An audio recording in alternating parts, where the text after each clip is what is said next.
Hoy os grabo este vídeo desde mi nuevo fondo. Me he pasado el último mes pensando cómo voy a decorar mi apartamento, porque para los que no lo sepáis, me acabo de mudar a Londres. Y bueno, he creado este espacio, no sé si se puede apreciar, ¿vale? Esto es un teclado del ordenador que parece una máquina de escribir antigua. Ahora mismo no lo tengo conectado, pero lo tengo aquí como de decoración porque yo soy escritora y todo este tipo de cosas me encantan.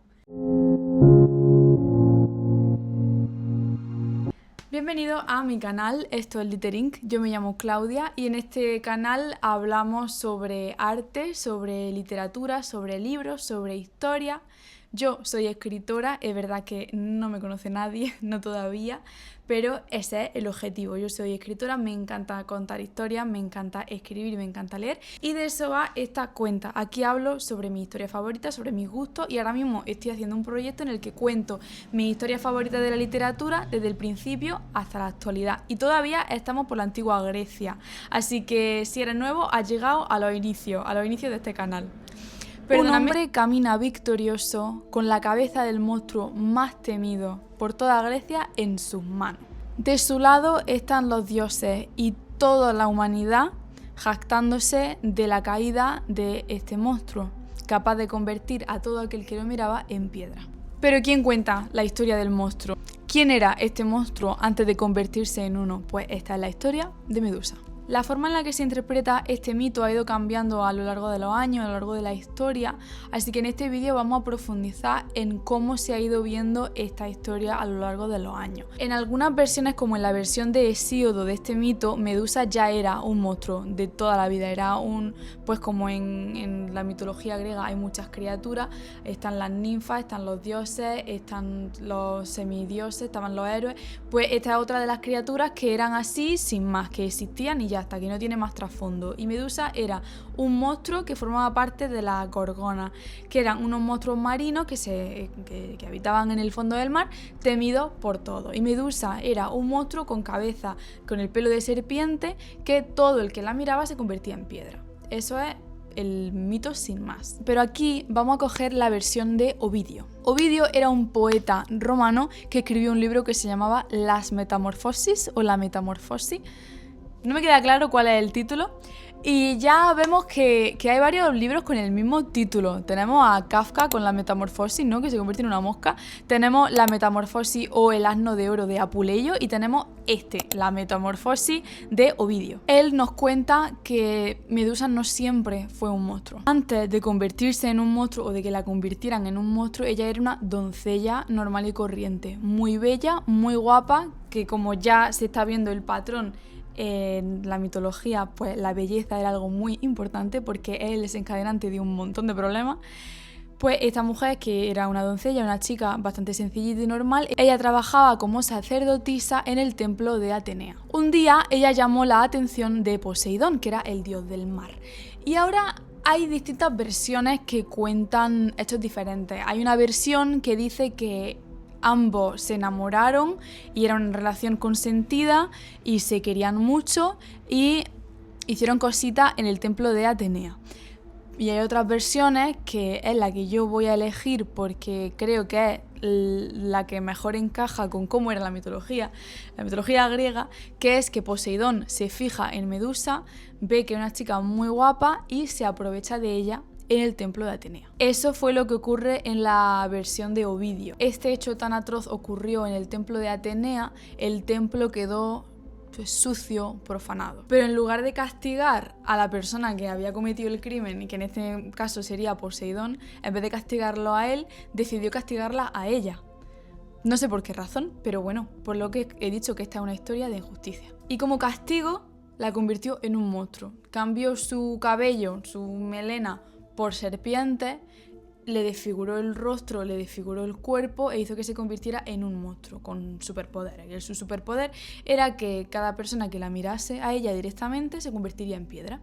Algunas interpretaciones dicen que esto no era un castigo como tal, sino era un mecanismo de defensa, era protección, porque claro, si el problema había sido que su propia belleza había atraído y había despertado las pasiones de este otro hombre, entonces claro, si la convertía en un monstruo, ya esto a ella no le volvería a pasar y como todo el que la mirase se convertiría en piedra, eso significa que ella podría defenderse de que esto a ella no le volviese a pasar. Si a ti te sirve esta explicación, pues vale, ok, a mí no me convence, porque ¿por qué igualmente en esta situación, por qué el que comete el crimen sale impune? ¿Por qué el que comete la atrocidad no se le hace nada? Así que Medusa, tras convertirse en un monstruo y tener que aislarse de la sociedad porque no podía vivir con absolutamente nadie porque todo el mundo se convertiría en piedra, se fue y se aisló en las profundidades del océano y ahí se fue a vivir. Pero ¿qué pasa con los monstruos en la historia de héroes y heroínas? Que todos quieren ir a por el monstruo. Todos quieren ir a por el bicho feo y a por el bicho malo. Así que a pesar de que esto supuestamente, según algunas interpretaciones, era un mecanismo de defensa que en realidad era un castigo,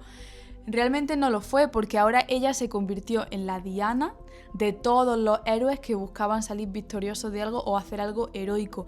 Todos los héroes soñaban con ir a por Medusa y aquí introducimos a nuestro personaje estrella, a nuestro hombre, el hombre que va a salvar al mundo, Perseo, hijo de Zeus y de Dánae. Zeus, un dios inmortal, y Dánae, una mujer mortal, con lo cual Perseo era un héroe y un semidios, como Aquiles, más o menos. Un rey, el rey Polidectes, le pidió a Perseo que le trajera en bandeja la cabeza de Medusa, como una prueba, ¿no? A modo de prueba. Cosa que parecía prácticamente imposible, porque ¿cómo te podrías acercar a Medusa sin convertirte en piedra? Es prácticamente imposible. ¿Y cómo vas a derrotar a un enemigo si no puedes mirarlo? No es simplemente que no le mire a la cara, es que no puedes observarlo con tus propios ojos. Pues para enfrentarse a esto, no lo hizo solo. Tuvo la ayuda de otros dioses, entre ellos Atenea. Cosa que me parece bastante fuerte, ya que toda esa teoría de que Atenea hizo esto para proteger a Medusa ya se cae por sí sola, porque claramente no lo hizo porque ella se puso del lado de Perseo, que iba precisamente a matar a Medusa, así que Atenea no tenía ningún tipo de intenciones de proteger a Medusa desde el principio. Y claro que me parece muy injusto que, siendo Medusa la víctima de lo que le ha pasado, que ella no ha tenido la culpa de nada, que encima esta diosa la haya castigado y encima se va a poner de parte de aquel supuesto héroe que quiere matarla. Atenea y otros dioses como Hermes, Hades, ayudaron mucho a Perseo y le dieron un montón de objetos especiales para que pudiesen derrotar a Medusa, como por ejemplo un casco de invisibilidad, unas sandalias mágicas que volaban, un escudo. Le dieron de todo para que él pudiese defenderse y pudiera salir victorioso de esa tarea. Así que finalmente llegamos al encuentro de Perseo contra Medusa. Todo el mundo sabía, incluido él, que mirarla sería una muerte instantánea, así que él evitó hacer eso durante toda la pelea y en su lugar utilizó una estrategia que fue mirarla en el reflejo de su escudo. Así que no la estaba mirando a ella directamente, así que fue un poco como trampa, así que pudo acercarse a ella lo suficiente como para no convertirse en piedra, pero como para poder atacarla de manera que pudiese. Así que eso fue lo que hizo. De un solo golpe, la cabeza. Un dato un poco random sobre este mito es que después de que Medusa... De ahí de su sangre salió Pegaso, el caballo alado.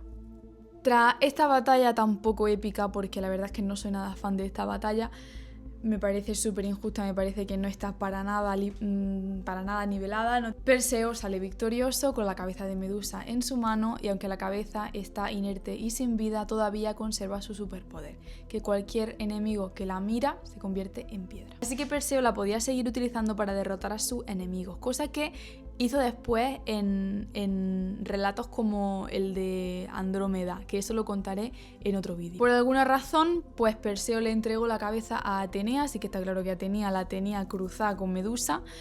Le entregó la cabeza a Atenea y Atenea, en símbolo de agradecimiento y de honor, pues le regaló un escudo con el símbolo, con la cabeza de Medusa tallado en el escudo a modo de reconocimiento. Y este es el final de la historia. Esta historia siempre me ha gustado porque al final me deja con un mal sabor de boca cada vez que la leo o cada vez que la escucho. Como ya os he dicho al principio del vídeo, esta historia se ha ido interpretando de manera diferente a lo largo de los años y a lo largo de la historia.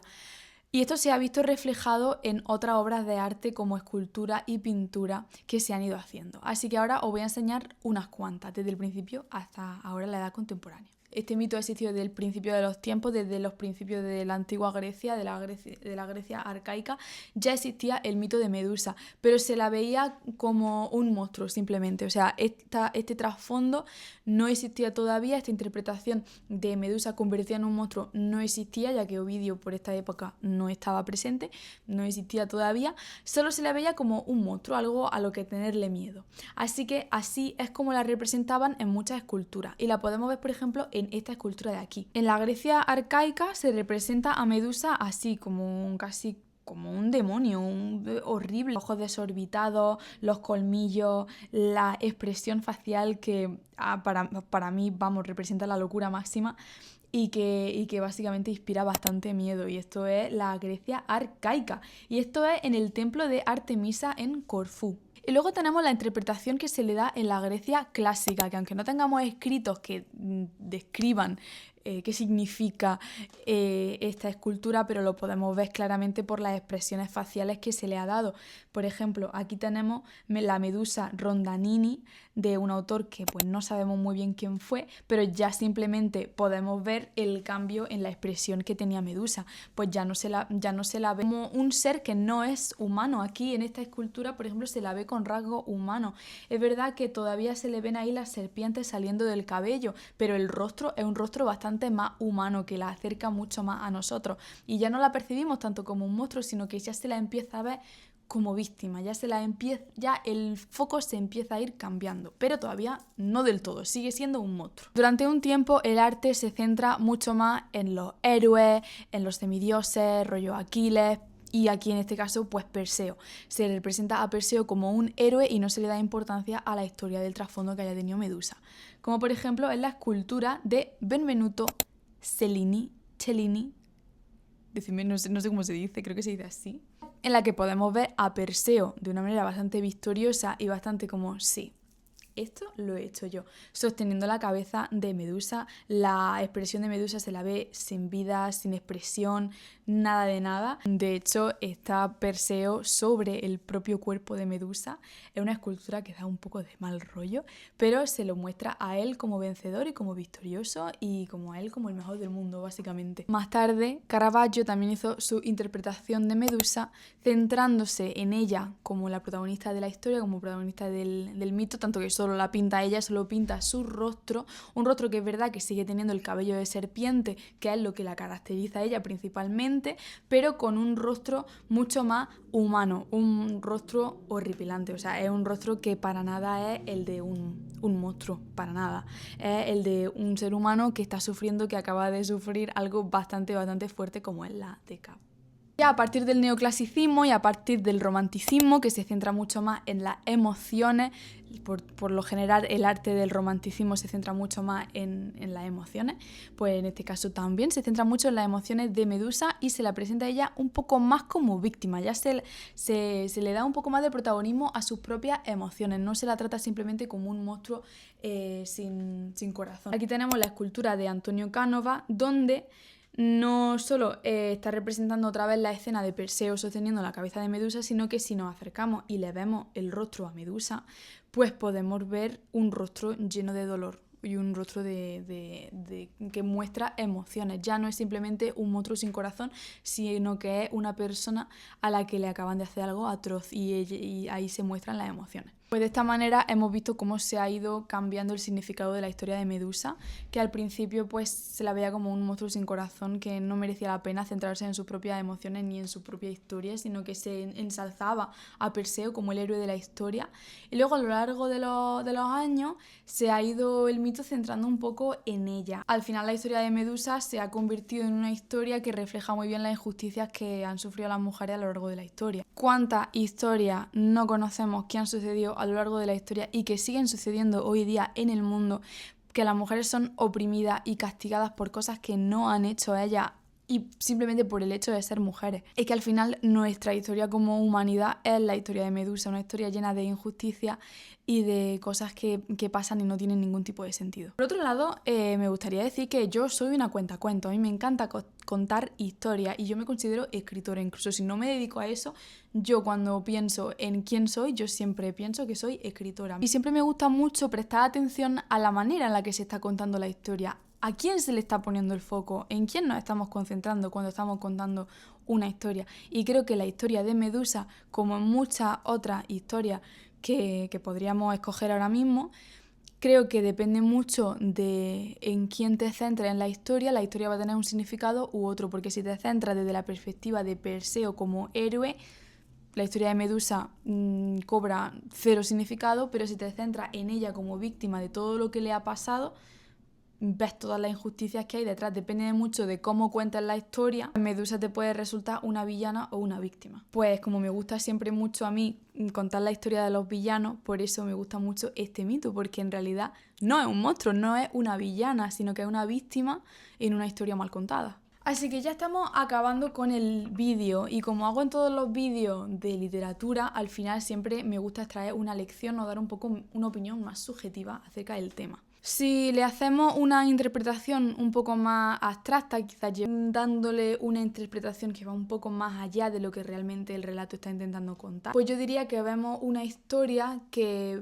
es paralela con muchas historias de mujeres que hemos escuchado a lo largo de la historia, que se cuentan de tal manera que no reflejan la realidad que hemos vivido. Ya sé que esta historia es un mito y que no es la realidad, pero es que hay muchísimas historias que suenan igual de macabras que sí son reales. Hay muchísimas historias sobre mujeres, y bueno, digo mujeres porque hemos sido víctimas de muchas injusticias a lo largo de la historia, pero puedo decir, pues seres humanos, personas, de historias sobre personas a las que le han pasado cosas muy injustas y cosas que ellas mismas no tienen la culpa y a lo mejor hasta se las ha villanizado en su propia historia cuando ellas han sido víctimas. Un montón de atrocidades y crímenes que se le han hecho, o un montón de violencia y atrocidades que han sufrido las mujeres a lo largo de la historia de manera injustamente, simplemente por existir. Hay muchas historias así y aunque sea un mito, aunque sea una historia que es falsa, refleja muy bien lo que vemos hoy en día y lo que llevamos viendo a lo largo de la historia. Y como hoy he contado esta historia que es falsa, os puedo contar muchas otras que son verdad. Si lo llevamos a un terreno un poco más simplista, podemos decir que Medusa es una historia ficticia de una víctima. Y se podría decir que a día de hoy tenemos a muchas Medusas que podrían contar su historia. Y me voy a centrar en las mujeres, porque hay tantísimas historias de mujeres a las que se las silencia para que no cuenten su historia. Mujeres a las que se les ha quitado el mérito por descubrimientos que han hecho. Nosotras que durante gran parte de la historia no se nos permitía hacer trabajos artísticos, no se nos permitía publicar o ser escultoras o ser pintoras, y si lo eran, el mérito se lo llevaba otra persona o simplemente esa obra de arte no veían la luz del día. Tenemos una historia de lucha por derechos que no se nos ha dado durante gran parte de la historia y que todavía se sigue luchando simplemente por el hecho de ser mujeres. Y además llevamos a cuestas una historia cultural en la que se nos culpa por absolutamente todo, incluso si no tenemos la culpa nosotras, pero seguro que sí, seguro que si nos pasa algo es culpa nuestra también. Es que ahora parece que como sociedad nos estamos concienciando ya de una manera diferente, pero durante muchísimo tiempo y todavía a veces nos asalta el pensamiento de que si a nosotras nos pasa algo por la calle o nos asaltan o nos roban o nos hacen algo a nosotras físicamente, uno de los pensamientos que a mucha gente le asalta lo primero es ay, ¿qué harías tú por ahí? O ay, ¿cómo irías vestida? O en plan que es que encima de que me ha pasado algo terrible voy a tener yo la culpa de ello. Yo creo que esta historia refleja muy bien emociones muy comunes y creo que paralela en cierto sentido historias que llevamos a cuestas como humanidad y como sociedad, y sobre todo si nos centramos en la historia de las mujeres, porque al final, pues porque Medusa era una mujer, pero bueno, que al final este tipo de injusticias las puede sufrir cualquiera, pero bueno, yo me voy a centrar un poco en este terreno, más bien las injusticias que hemos sufrido las mujeres. Y creo firmemente que este es uno de los puntos por los cuales pues contar este tipo de historias merece la pena, de contar estos mitos, estas cosas que han pasado hace tantísimos años. Creo que aprendemos mucho sobre estos mitos y vemos cómo se reflejan ciertas cosas que pasaban en la antigüedad a cosas que siguen pasando hoy en día. Creo que nos hace reflexionar, creo que nos hace pensar y todo lo que nos haga reflexionar y pensar es bueno. Así que esa es otra de las razones por las que a mí me parece que la mitología griega es digna de ser escuchada y de ser estudiada y aprendida. Así que hasta aquí voy a dejar el vídeo, llevo 35 minutos grabando, creo que me he ido bastante por las ramas en muchas ocasiones, pero bueno, hasta aquí dejamos el vídeo, espero que os haya gustado y ahora me voy a poner a grabar otro, me voy a poner a grabar el mito de Perseo y Andrómeda porque es bastante rápido y ya que estoy aquí pues lo voy a grabar y creo que lo voy a subir como vídeo extra la próxima semana. Así que nada, espero que lo hayáis disfrutado un montón. Me podéis seguir por el resto de mis redes sociales que las dejaré en la caja de descripción y muchísimas gracias por vuestro apoyo. Los que decidís quedaros, veo que aunque sea pues todas las semanas uno de vosotros pues se une al canal, así que muchísimas gracias. La verdad es que mi sueño es ser escritora algún día y bueno, y he creado estas cuentas en redes sociales para contar historias, que es lo que yo siempre he querido ganar, conseguir una plataforma en la que pueda enseñarle al mundo un poco mi arte y un poco pues mi visión de las cosas y contaros mis propias historias que salen de mi cabeza. Así que muchas gracias por ver este vídeo y nos vemos en el siguiente.